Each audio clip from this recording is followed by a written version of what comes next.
BNP জনগণের দল BNP জনগণের পাশে অতীতেও ছিল, আগামীতেও থাকবে। শুক্রবার বিকেলে চাটখিল উপজেলার ৩ নং পরকট ইউনিয়নের ১০ গড়িয়া উচ্চ বিদ্যালয়ের মাঠে বিএনপি চেয়ারপারসন বেগম খালেদা জিয়ার সুস্থতা কামনায় ও চাটখিল উপজেলার বিএনপির আন্তর্জাতিক বিষয়ক সম্পাদক গোলাম মোস্তফা ভূঁইয়ার সার্বিক তত্ত্বাবধানে ইফতার ও দোয়া মাহফিলের প্রধান অতিথি বক্তব্য বাংলাদেশ সুপ্রিম কোর্ট আইনজীবী সমিতির সভাপতি ব্যারিস্টার এ.এম. মাহবুব উদ্দিন খোকন এসব কথা বলেন।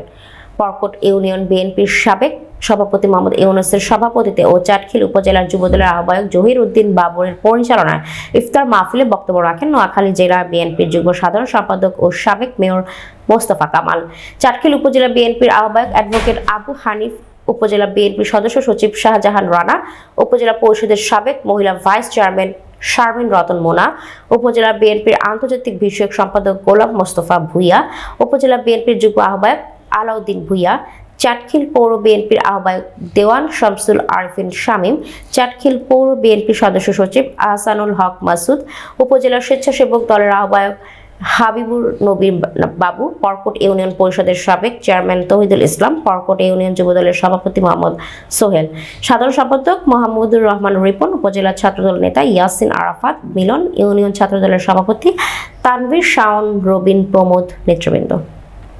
রেখেছেন যিনি কখনো কোন কর্মীকে রেখে উনি রাজপথ থেকে চলে যায় নাই। বাংলাদেশের তৃণমূল নেতৃত্ব দিয়ে একটি বর্ধিত সভা করেছে কেন্দ্রীয় নেতাদের সাথে। সেখানে আমাদের অ্যাক্টিং চেয়ারম্যান তারেক রহমান বলেছেন, আমাদেরকে একটা নির্দেশনা দিয়েছেন। সেই নির্দেশনা হচ্ছে আমরা সবাই ঐক্যবদ্ধ থাকবো। বলেন আমরা সবাই ঐক্যবদ্ধ থাকবো কিনা? ইনশাআল্লাহ।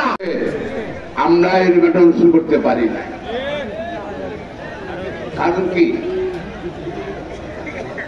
মিটিং হয়ে গেলে কি আমলে পর্যায়ে চলে যেত,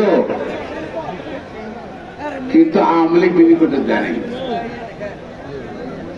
আমাদের দেশের পুলিশের দাঁড়িয়ে থাকত, আমাদের প্রোগ্রাম করতে কোনো প্রোগ্রাম করতে দেয়।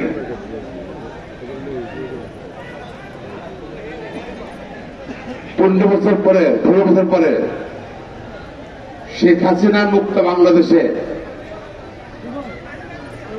এখন সবকিছু সহজ হয়েছে। আমরা বিশাল ইফতার মাহফিল করতে পারছি। আল্লাহ তাআলার নিকট শুকরিয়া।